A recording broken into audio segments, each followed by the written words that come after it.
Assalamualaikum, dear students. I hope you are all fine. I am back again with a new video. First of all, I am really sorry that I was unable to upload videos for some period of time. Actually, I was busy in some of my work. Anyways, let's start with our today's lecture. बेटा ये जो हमने topic शुरू किया था coordinate geometry, ये उसी को मैं आगे लेके चल रहा हूँ। तो हम ये जानेंगे कि how to calculate the mid point of a line. First of all मैं ग्राफिकली आपको रिप्रेजेंट करके दिखाता हूँ। लेट्स सपोज ये एक लाइन सेगमेंट है। According to my guess here would be the mid point of the line, right. तो अब इसका जो भी कोऑर्डिनेट है, लेट्स सपोज मैं इसको कहता हूँ x m comma y m. अब ये जो मैंने x के साथ और y के साथ m लिखा है ना, तो बेटा इसका मकसद ये था कि आपको समझ आ जाए कि ये जो एक्स एम है वो है x coordinate of mid point, और जो y है वो है y coordinate of mid point. ठीक है। तो बेटा जो लाइन सेगमेंट है इसके जो सबसे लास्ट पॉइंट्स हैं, एक लास्ट ये हो गया, एक लास्ट ये है। ठीक है। तो लेट्स सपोज मैं इसको कहता हूँ x1 कोमा y1, और इसको मैं कहता हूँ x2 कोमा y2। तो ये मैंने एक लाइन सेगमेंट बनाया है, उसके बाद उसके ऊपर लेबलिंग की है और आपको आपके सामने एक पिक्चर बनाने की कोशिश की है। अब हम बढ़ते हैं फॉर्मूला की तरफ। फॉर्मूला क्या होता है इसका? फॉर्मूला ये है x m comma y m is equal to x2 plus x1 over 2 comma y2 plus y1 over 2। अब बच्चों ये जो है ना, ये है मिड पॉइंट, जैसा कि डायग्राम में भी मैंने आपको बना के दिखाया है। ठीक है। और जहाँ तक x2 की बात है, तो x2 जो है वो ये वाला पॉइंट है, और x1 जो है वो ये वाला पॉइंट है, y2 जो है वो ये वाला पॉइंट है, और y1 ये वाला पॉइंट है। मकसद ये है हमारा कि बेशक आप x2 को x1 से चेंज कर सकते हो, उसमें कोई मसला नहीं। यानी अगर आप इसको x1 कह दो, इसको x2 कह दो, तो इसमें कोई मसला नहीं है। बस हमने करना ये है कि लाइन एक जो है ना हमारे पास लाइन सेगमेंट, उसके जो लास्ट के पॉइंट्स हैं हमने उनको उनकी वैल्यूज हमें पता होनी चाहिए। हमने उनको यूज़ करते हुए ना मिड पॉइंट कैलकुलेट करना है। और दूसरी बात आपने ये ध्यान करनी है कि मैंने यहाँ कोमा लगाया है और कोमा मैंने इधर भी लगाया है।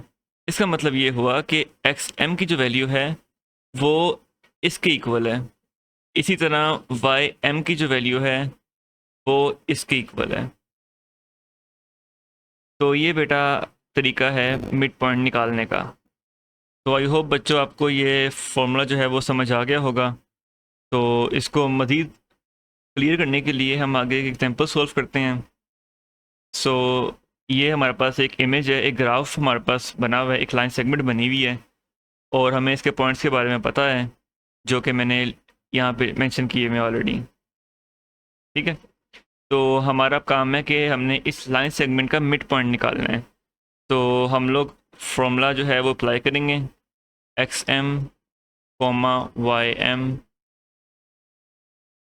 इज इक्वल टू, अब इसमें चाहे आप x1 को -4 कह लो या x1 को 6 कह लो, लेकिन मैं -4 कह देता हूँ। -4 प्लस 6, अगर -4 x1 हो गया तो फिर जरी बात है जो 6 है वो फिर x2 हो जाएगा। अब आपकी अगेन इसमें मर्ज़ी है, लेकिन चूंकि मैंने पहले से ही इसको -4 को x1 कंसीडर किया है, तो मैं -2 को भी y1 कंसीडर करूँगा। लेकिन इसमें आप फिर भी इसको चेंज कर सकते हो, यानी मैं इसको y1 को y2 कह देता हूँ और y2 को y1 कह देता हूँ। अब इसको मैंने चेंज कैसे किया, मतलब कि चेंज मैंने इतनी आसानी से क्यों कर दिया है? उसकी वजह यह है कि बेटा इसमें जो बीच में साइन है ना वो है प्लस का साइन। तो प्लस के साइन में इतना मैटर नहीं करता, उसमें अगर आप वैल्यूज चेंज भी कर दो ना, यानी x2 को यहाँ पे ले आओ और x1 को इधर ले आओ, तो फ़र्क नहीं पड़ेगा। लेकिन अगर यहाँ पे माइनस का साइन होता, बेशक इस फॉर्मूले में नहीं है, लेकिन अगर कोई अलग से फॉर्मूला हो और उसमें माइनस का साइन हो, तो तब आप हरगिज़ उसकी वैल्यू स्वैप नहीं कर सकते, वरना आपका आंसर चेंज हो सकता है। So y1 is equal to 10 plus, और y2 है हमारे पास -2 ओवर 2। इसका आंसर हो जाएगा 1, 10 - 2 हो गया 8, और 8 डिवाइड बाई 2 4। तो बेटा जो मिड पॉइंट का x कोऑर्डिनेट है वो है 1, that is xm is equal to 1 and ym is equal to 4।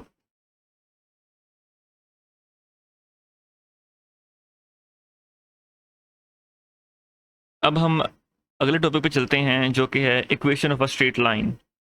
So first of all हमें पता होना चाहिए कि उसकी जनरल फॉर्म क्या होती है, और ये बहुत ही मशहूर है और आपको इसको आगे बहुत ज़्यादा यूज़ करना पड़ेगा। इनफैक्ट ओ लेवल्स में भी आपको काफ़ी यूज़ करना पड़ेगा, और जब आप आगे इंशाल्लाह ए लेवल्स में जाओगे तब भी आपको इसको बहुत यूज़ करना पड़ेगा, क्योंकि उसमें भी एक प्रॉपर चैप्टर है कोऑर्डिनेट ज्योमेट्री के नाम से। So this is the general form of a straight line, general form of the equation of a straight line which is y is equal to mx plus c। So मैंने यहाँ पे लिखा हुआ है कि y क्या रिप्रेजेंट करता है। y है वैल्यू ऑफ y, ठीक है, सिंपल। x जो है वो वैल्यू ऑफ x है, और m जो है वो ग्रेडियंट ऑफ द लाइन है, और जो c है ये मोस्ट इंपॉर्टेंट थिंग है बेटा, काफ़ी बच्चे इसमें कंफ्यूज होते हैं। c जो है उसको कहते हैं y इंटरसेप्ट, यानी y एक्सिस में वो पॉइंट जहाँ पे लाइन y एक्सिस को कट करती है, और इसमें याद रखना कि x की जो वैल्यू है वो 0 रहती है, ठीक है। और मैंने यहाँ पे ग्राफ बना के रिप्रेजेंट भी किया है कि देखो ये वो पॉइंट है, यहाँ पे लाइन ने y एक्सिस को कट किया है, और जहाँ पे कट किया वहाँ पे x की वैल्यू 0 है, ठीक है। ये देखो ना, यहाँ पे x की वैल्यू 0 है, ठीक हो गया। तो अब हम आगे चलते हैं। अब फॉर एग्जांपल हमारे पास ये एक इक्वेशन गिवन है, तो फर्स्ट ऑफ ऑल हम इसको y is equal to mx plus C की फॉर्म में लेकर आते हैं, फिर आपको पता चलेगा कि इस इक्वेशन के क्या क्या फ़ायदे हैं y is equal to mx plus C के। तो 5y, अब 2x यहाँ पे है, even though y is equal to mx plus C में जो x की वैल्यू है, जो x का सिंबल है वो इक्वेशन के इस तरफ है, लेकिन यहाँ पे इक्वेशन के लेफ्ट साइड में है, तो हम इसको राइट साइड में लेके जाएंगे। 2x प्लस 7, ठीक है। तो अब यहाँ पे जो y का कोफिशिएंट है वो 1 है। अगर y के साथ या किसी भी सिंबल के साथ या वेरिएबल के साथ कोई भी चीज़ ना लिखी हो, तो उसका मतलब है कि उसका जो कोफिशिएंट है वो 1 है। लेकिन यहाँ पे y का कोफिशिएंट है 5, तो हमने इसको 1 बनाना है। तो y को हम लोग इक्वेशन की बोथ साइड्स को डिवाइडेड बाय 5 कर देंगे। 5 से कट गया, y is equal to 2/5x plus 7/5।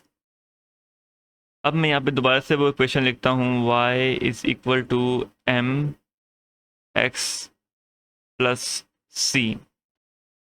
अब बच्चों, अब बड़ा एक इम्पोर्टेंट कॉन्सेप्ट आने लगा है, वो ये कि हम लोग इक्वेशंस को कंपेयर करेंगे।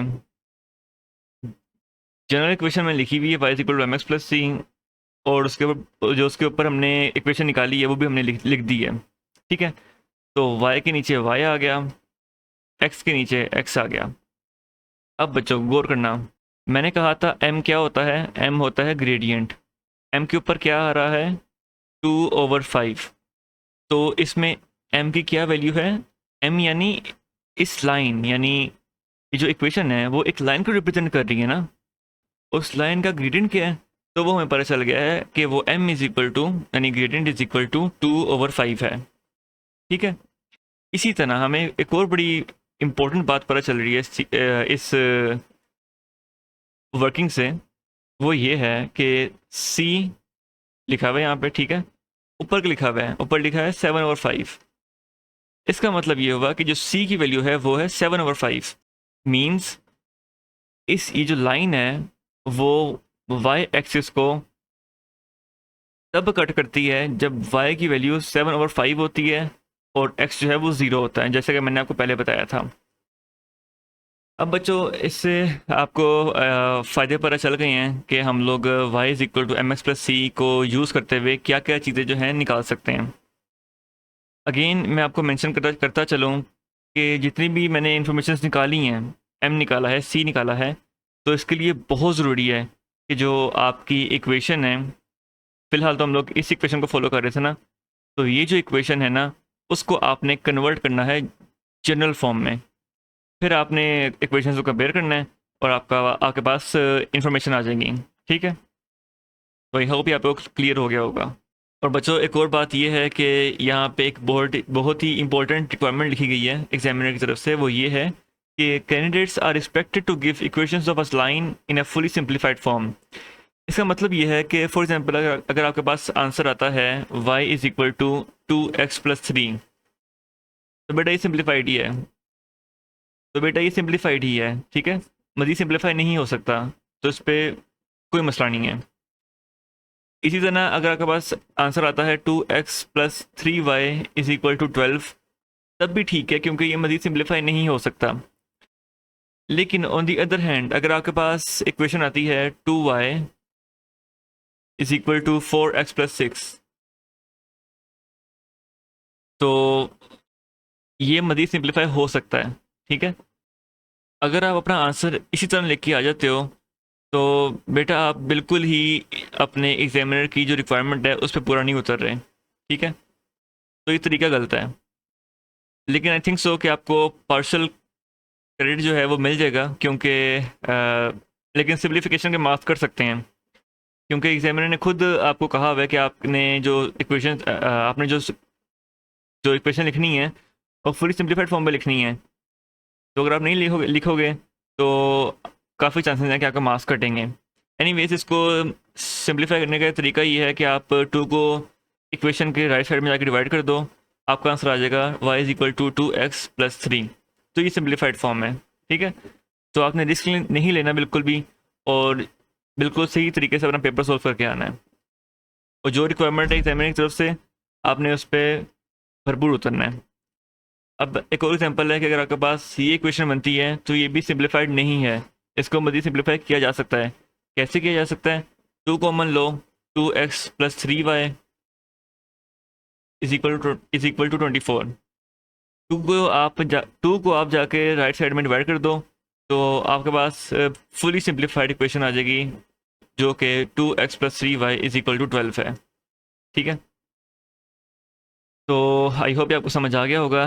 सेकेंडली, जो सेकंड पॉइंट है आपके सिलेबस का, ये वाला, तो ये इंशाल्लाह मैं आपको आगे जाकर पढ़ाता हूँ। बाकी जो थर्ड पॉइंट है वो मैंने आपको पढ़ा दिया हुआ है कि हमने इक्वेशन से ग्रेडियंट और जो y इंटरसेप्ट है वो कैसे फाइंड करना है। लेकिन स्टिल मैं एक और एग्जांपल आपको सॉल्व करवाता हूँ ताकि आपके लिए मज़ीद आसानी हो जाए। So here is the question. So first of all, we will try to convert this equation into the general form, that is y is equal to mx plus c, 4x+3। तो इसमें ऐसा है कि अभी जनरल फॉर्म में नहीं है, क्योंकि इसमें जो y का कोफिशिएंट है वो -2 है, जो कि 1 होना चाहिए। ठीक है, तो उसके लिए हम लोग क्या करेंगे कि जो -2 है उसको इक्वेशन के राइट साइड में जाके डिवाइड कर देंगे। हमारा आंसर आ जाएगा y is equal to -2x -3/2। ठीक है, तो अब ये इक्वेशन जो है वो जनरल फॉर्म में आ चुकी है, और अब हम इसको कंपेयर कर सकते हैं। y is equal to M X plus C लिख दिया मैंने। अब कंपेयर करते हैं, y अपनी जगह पे है, बिल्कुल ठीक है, कोफिशिएंट दोनों जगह 1 है, बिल्कुल ठीक है। आगे चलते हैं, x अपनी जगह पे है, ठीक है, अब m की वैल्यू क्या है, m की वैल्यू है -2, ठीक है। तो हमें एक बार पता चल गई कि m इज इक्वल टू -2, यानी gradient of this line is -2। अब बारी है c की वैल्यू निकालने की, ठीक है। तो उसके लिए हम लोग कंपेरिजन करेंगे, तो हमारा आंसर जो है वो होगा c इज इक्वल टू -3/2। बच्चों आपने माइनस का साइन ज़रूर साथ लिखना है। उसकी वजह यह है कि फॉर एग्जांपल अगर मैं लिखूँ y is equal to -2x plus -3/2, तो तब भी तो ये दोनों इक्वेशंस बराबर ही है ना, कोई फ़र्क तो नहीं है। यानी प्लस और माइनस तो है, वो प्लस और माइनस जो है वो माइनस बन जाएगा, कोई मसला नहीं, ठीक है। लेकिन अगर मैं इसको कंपेरिजन करूँ y is equal to mx plus C के साथ, तो आपको मज़ीद क्लियर हो जाएगा कि c जो है वो वाकई ही -3/2 है, और प्लस जो है वो प्लस के साथ ही रहेगा, और x के साथ रहेगा, और जो m है वो -2 है, ठीक है बच्चों। तो आई थिंक सो आपको फिर क्लियर हो गया होगा कि ये c की वैल्यू मैंने कैसे -3/2 निकाली है। तो इस तरह हमने एक और एग्जांपल सॉल्व कर लिया है, और पता चल गया है हमें कि हमने गिवन इक्वेशन से ग्रेडियंट और y इंटरसेप्ट कैसे निकालना है, ठीक है। अब हम सिलेबस के सेकंड पॉइंट में चलते हैं। वो ये है कि जब हमें ग्राफ गिवन हो तो उससे इक्वेशन कैसे निकालनी है। तो मैं अगेन सेम एग्जांपल लेके आया हूँ आगे। पहला काम हमारा ये है कि हमने जनरल फॉर्म लिखनी है, y is equal to mx plus C. अब बच्चों इसमें जो y और x है वो अपनी जगह पे रहेंगे, उनको आपने नहीं हिलाना। इसलिए हमारा काम है कि हमने m निकालना है यानी ग्रेडियंट, और c निकालना है यानी y इंटरसेप्ट। तो फर्स्ट ऑफ ऑल हम m निकालते हैं। m इज़ इक्वल टू, आपको शायद फॉर्मूला याद होगा, मैंने आपको आई थिंक सो के फर्स्ट लेक्चर में मैंने पढ़ाया था कि y2 minus y1 over x2 minus x1। अब बच्चों मैं दोबारा आपको बता रहा हूँ कि इसमें आपने y2 और y1 की वैल्यू चेंज नहीं करनी। अगर आपने पॉइंट 2 को x1 कोमा y1 कंसिडर कर लिया है, तो प्लीज़ आपने उसको एज इट इज़ ही अपने इक्वेशन में पुट करना है। इसको x1 कोमा y2 नहीं कर सकते। अगर x1 है तो y1 ही होगा, x2 है तो y2 ही होगा, x2 के साथ y1 नहीं हो सकता, y2 के साथ x1 नहीं हो सकता, ठीक है ना। जिस तरह हमने पहले जब मिड पॉइंट निकालते हुए हमने चेंज किया था, मैंने x1 के साथ y2 लिखा था, तो वो कर सकते हैं। उसका उसका मैंने आपको रीज़न भी दिया था कि वो प्लस का साइन इसमें तो मैटर नहीं करता, लेकिन यहाँ पे माइनस का साइन है, यहाँ पे हमें ज़्यादा ध्यान रखना पड़ेगा। तो लेट्स सपोज मैं P2 को कह देता हूँ x1 को y1, और P1 को कहता हूँ x2 को y2। तो वैल्यूज पुट करते हैं। अब हमारे पास m की वैल्यू आ जाएगी 12/10। इसको मज़ीद सिंप्लीफाई कर देते हैं। 2 6 12 होता है, 2 5 तो आंसर आ गया 6/5। ये हमारी लाइन का ग्रेडियंट है। m पता चल गया हमें। अब बारी है c निकालने की। तो c निकालने का तरीका ये है कि हम लोग पॉइंट 2 या पॉइंट 1 को पकड़ेंगे। लेट्स सपोज मैं पॉइंट 1 को पकड़ता हूँ, P1 को, ठीक है। तो P1 में y की वैल्यू क्या है, -2, x की वैल्यू क्या है, -4, ठीक है। अब हम इसको अपनी इक्वेशन में पुट करते हैं। y की वैल्यू क्या थी, -2 इज इक्वल टू m क्या था, 6/5, ठीक है। और x की वैल्यू क्या थी, -4। अब हमने c निकालना है, तो हम c निकाल लेंगे, कोई मसला नहीं। c is equal to, simple mathematics हम लोग करेंगे और हमारे पास c का आंसर आ जाएगा। तो c हमारे पास आ रहा है 14/5। अब हमारे पास पूरी इक्वेशन फॉर्म हो चुकी है। इसको हम लोग फॉर्मली जो है लिख देते हैं, y is equal to 6/5 x plus 14/5।